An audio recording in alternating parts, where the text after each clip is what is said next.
there, welcome back to All Saints Church Bakewell, where we are in another conversation with John Butler.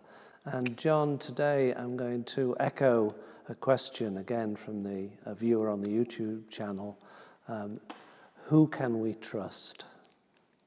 Throughout history, wisdom has always taught, put not your trust in man, or furthermore in any child of man. That is to say, any structure, any system originating from man. Don't trust it. And why not?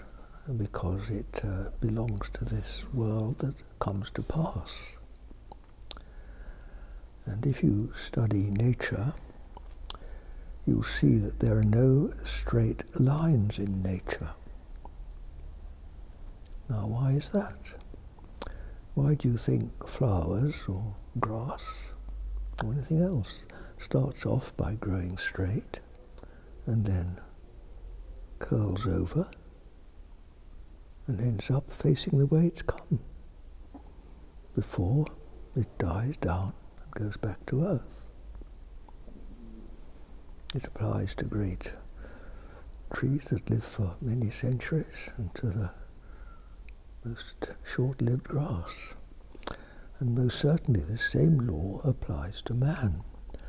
And I'm sure that those of you who are watching this video can think of many things in your life when you started off on some project with great enthusiasm, and then after a while the novelty of it began to wear off, and probably you ended up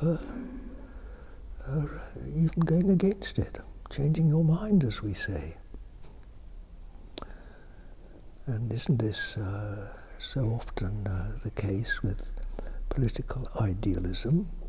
We start off with some marvelous idea of making the world a better place, and lo and behold, various corruptive forces creep into it, and it ends up often becoming monstrous in its own field. That which was first appeared as salvation, it ends up as a curse. Well, we should learn from these things.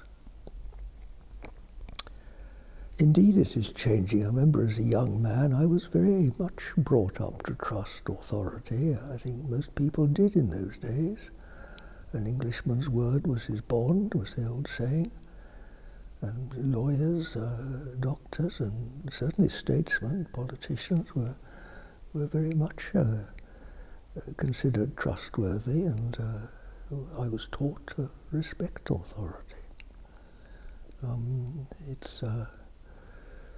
Indeed, it's very puzzling that trust has fragmented so much in recent years.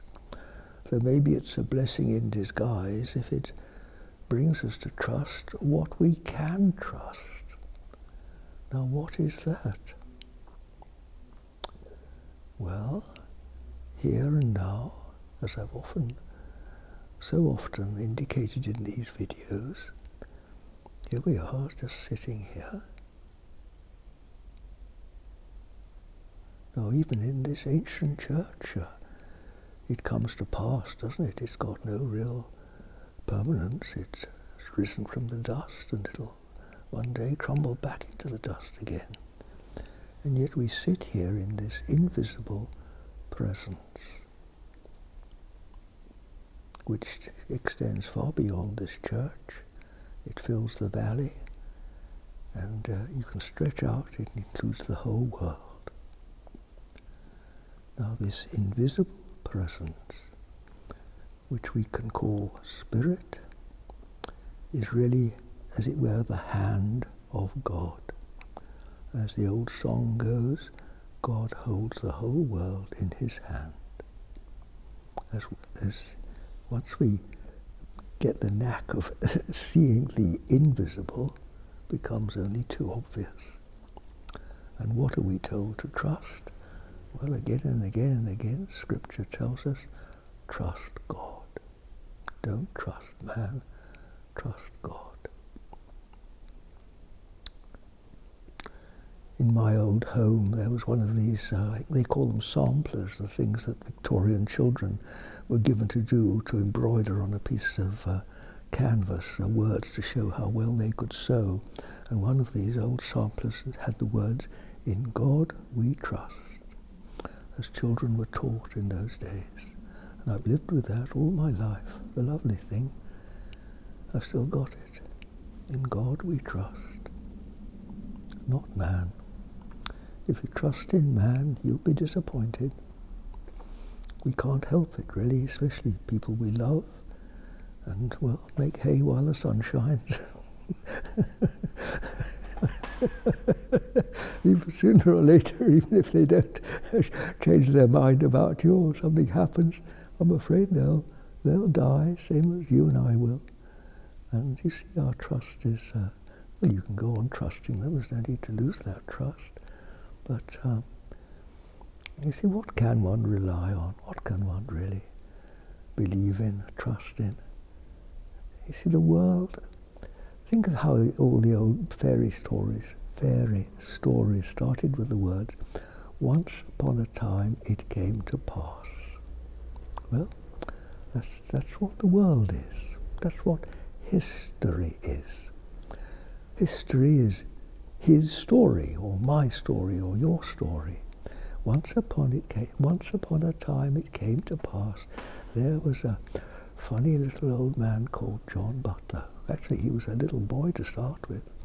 And listen, this happened to him. And there is his grave over there, you see. And that's what the world is, and that's the history of everyone in this world. So what can we trust? We must trust that part of man, because this is the spirit, this is the soul of man, this is what man actually really is. And that's what spiritual work is all about, discovering that part of man which does not pass away and which we can trust.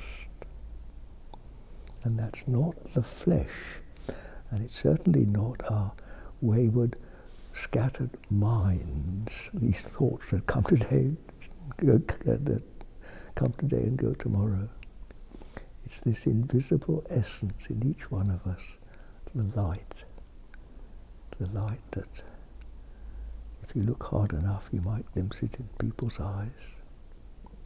Are you saying that we shouldn't put our trust in individuals, even those we love? I'm reminded of something that Muji says. He says, fall in love with somebody who will never leave you, yourself.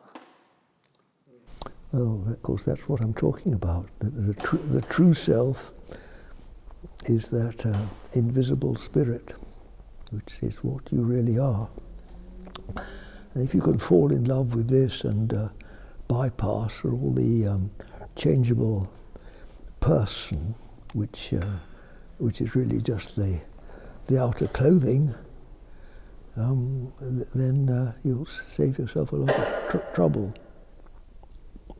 It seems terrible to say don't trust for example, the church or the Constitution or any other of these time-honoured institutions that form the structures of our societies for so long. And of course, when you go back to the first principles on which these things were founded, then of course they are trustworthy.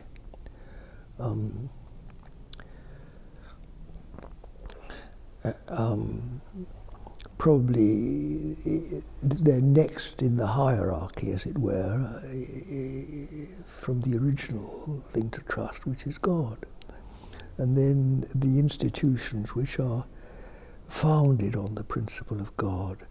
For example, the British monarchy is very firmly founded on the principle that the real head of the realm is God. and the Queen is the servant of God. And therefore, and that's how it all starts. And the reason that all authority in England refers back to the Queen is because she then, in turn, is under the authority of God. The government is called Her Majesty's government, the army, Her Majesty's forces. And all this is very wisely, has been wisely laid out in this sequence from God down to man. And because you see man is so inherently unreliable, that's why we're given these structures to give man a bit of backbone, as it were, something that he can trust rather than the human implementation of it. Now, politicians may be corrupt, the law may be made a fool of, but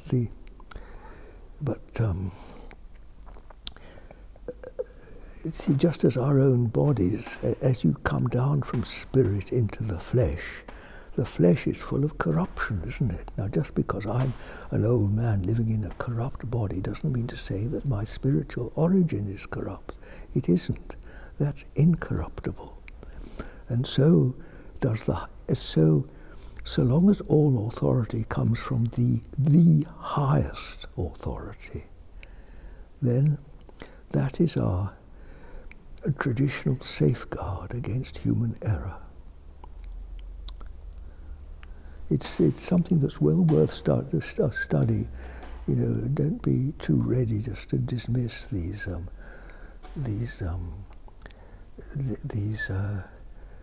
as I say, time-honored institutions just because their present-day implementation has been corrupted.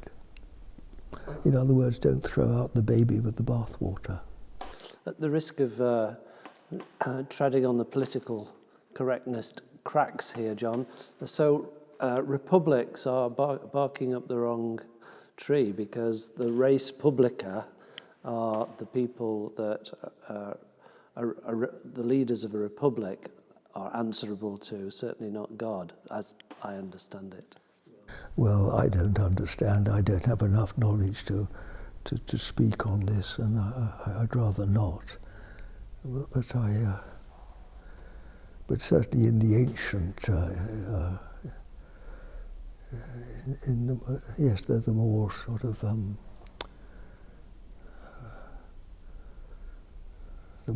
historical governments in the world. I think you'll find that what I say is right.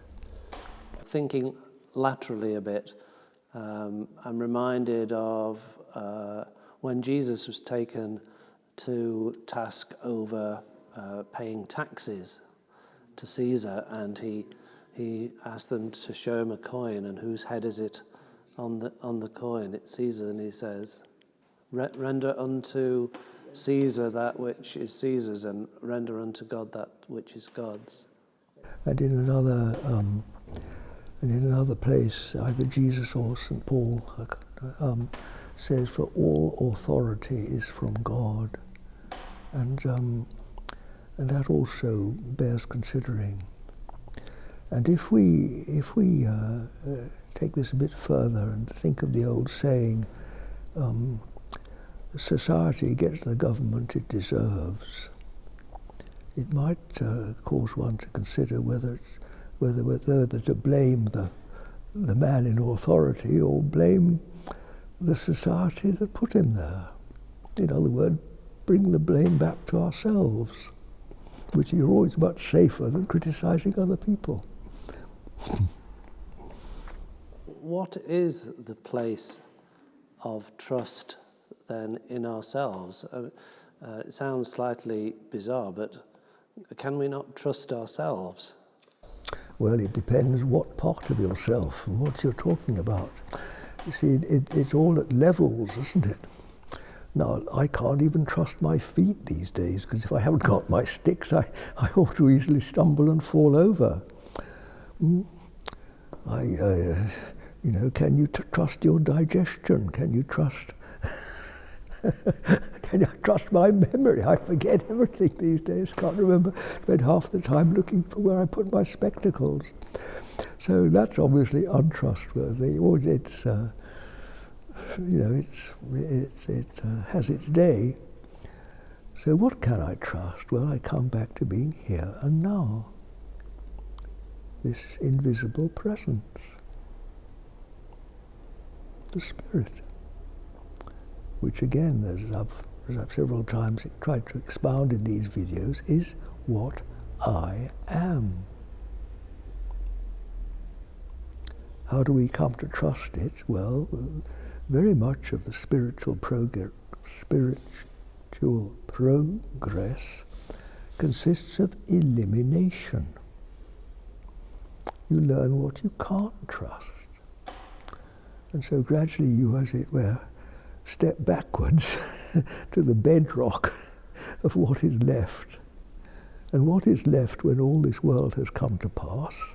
You're left with this unchangeable, invisible presence. And everything else has come to pass.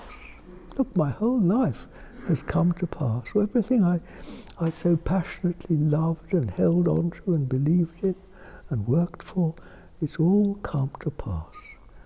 And now I'm just a frail old creature tottering around, and yet with this absolute rock.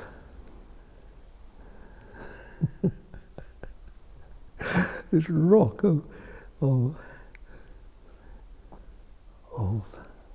what I am. Indestructible.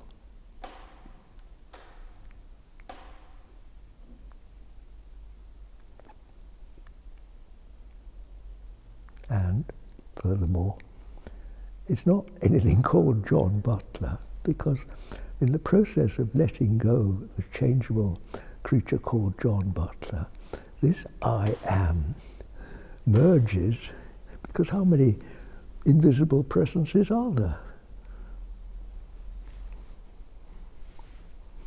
Or is there only one? See, it all merges into one.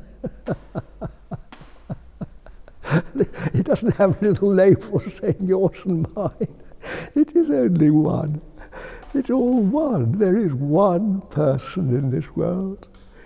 One original, perfect man with a capital M that doesn't have any problem at all, or any questions, or any doubts, or any corruptible flesh to have to deal with. And see, this ultimately is what life boils down to.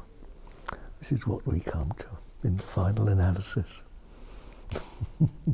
Know yourself, my friends, and that's serious.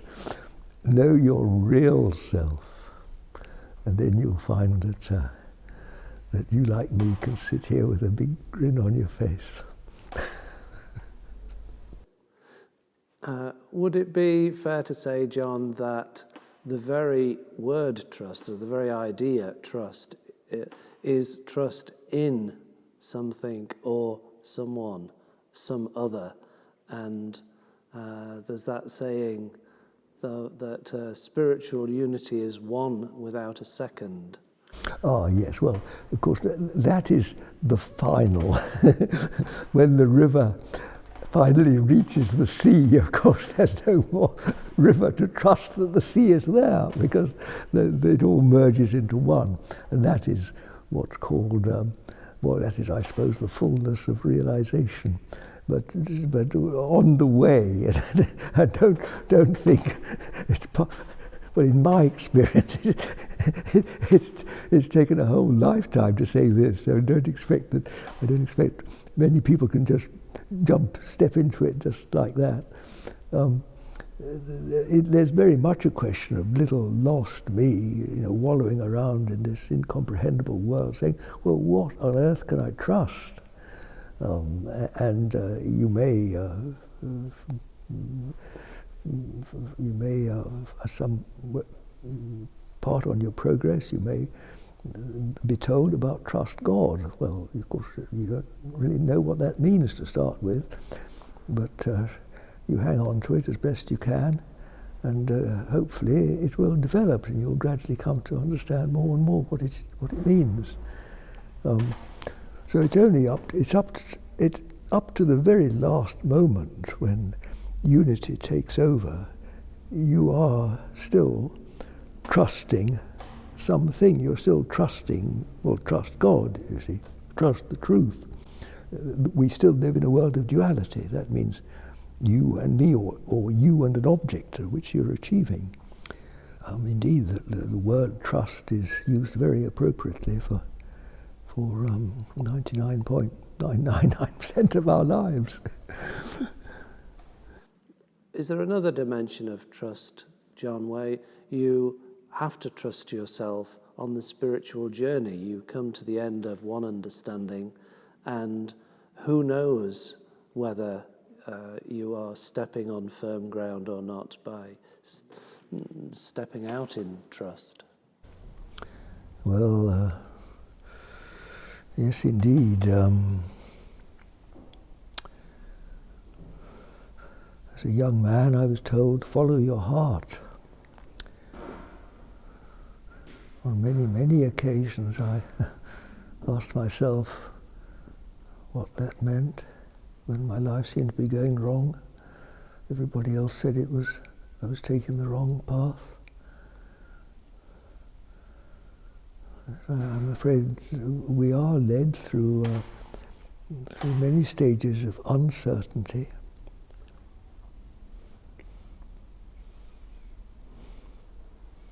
I certainly have been. Many bridges are burnt. We just don't know. We do. We just have to step forward in the darkness, and with only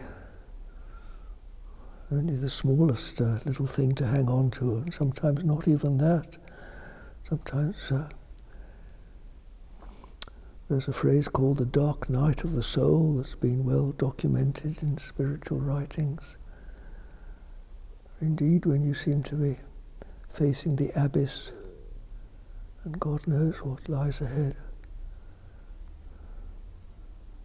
you need great courage to take this way. It's not for the faint-hearted.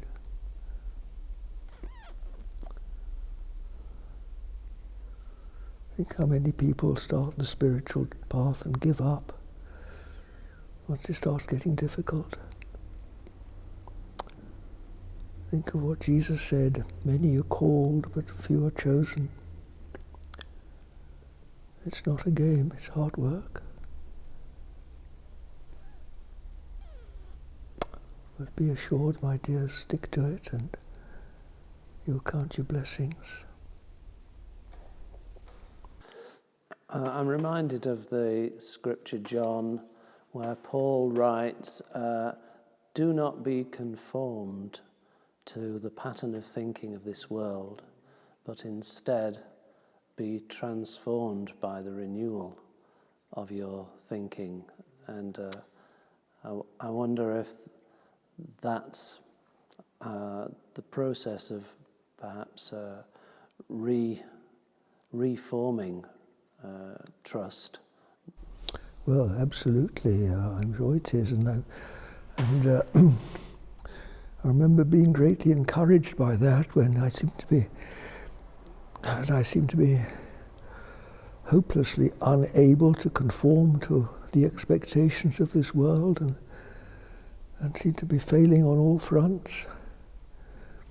Of course, what on earth does it mean, be reformed in your mind? How on earth do you even begin on that? And then, thank God, I was introduced to meditation at the age of 26, and I began to receive some meaningful instruction. Not so much on renewing of my mind, because that sounds rather a sort of man-made imposition, whereas the very principle of meditation is not for man to do anything, but for man to let go that incessant obsession of ours to do things and manipulate things according to our own concepts, to let go and surrender, and then gradually get the idea that actually there is a higher authority that brings things about. That when we let go, we begin to feel, or to put it even more simply, when we let go, we usually begin to feel better. See, we know all about relaxing the body, but we don't know much about relaxing the mind. Now, when the mind is relaxed, and meditation is a great method of doing this, it enables it to become refreshed, just like sleep. It lets the body, well, and the mind also, wake up refreshed. Well, meditation should be really deep refreshment for the mind, re-energizing the mind. That's how renewal comes about. It sounds to me, John, that there is a letting go here of even trust itself. If you say you trust someone or something, or an idea even, it's like you're holding on to something, and ultimately the paradox is you even have to let go of trusting. Well, you let go of trusting somebody, you see. We're always trying to attach an object onto these things, aren't we? Love somebody or trust somebody. and usually that body is something to do with me, some of my own conceptions. Yes, that's where we so often go wrong. Because real trust is like, here now, look, just trust in this presence. Now, in a sense, if I call it presence, in a way it rather spoils it, doesn't it? I'd rather just trust. And then that nameless formlessness, which we can't describe, is just there, isn't it? The fullness that we all long for.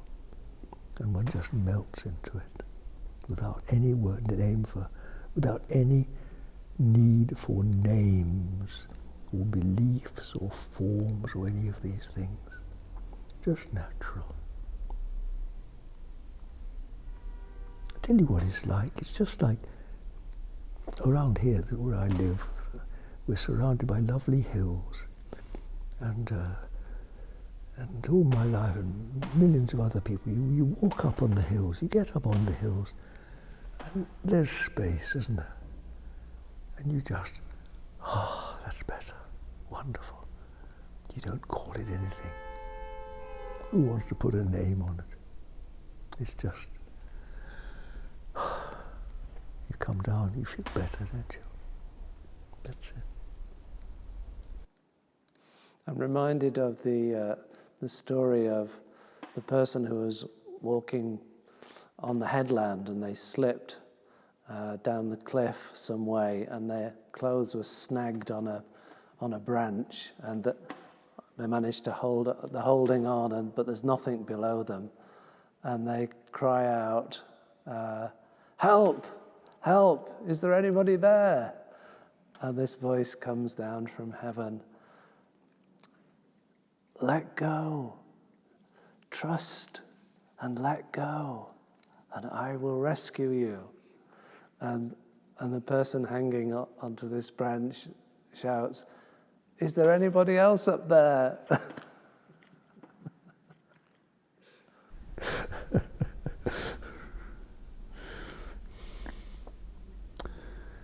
Well,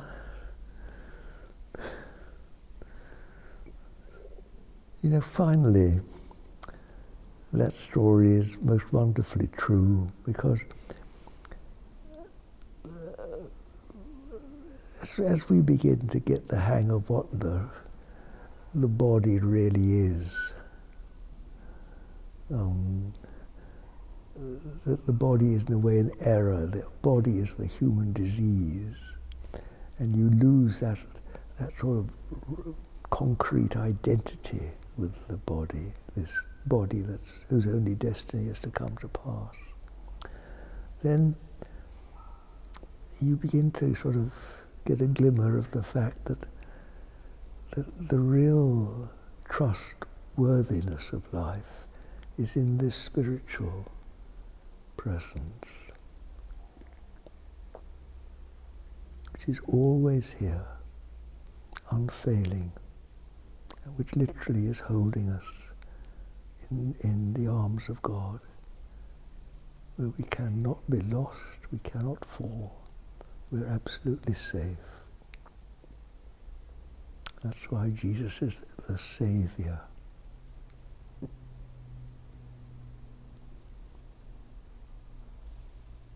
And then it all becomes so obvious, doesn't it? In God we trust. And we can always look back and laugh at our less mature attempts to hang on to the branches of this world. We lose our fear of letting go. In fact, we're only too willing to let go.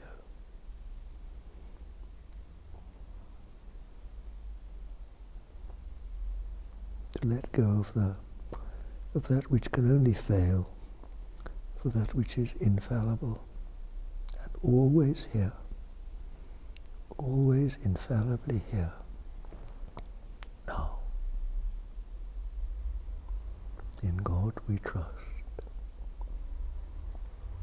And you don't even have to call it God, but just realize it.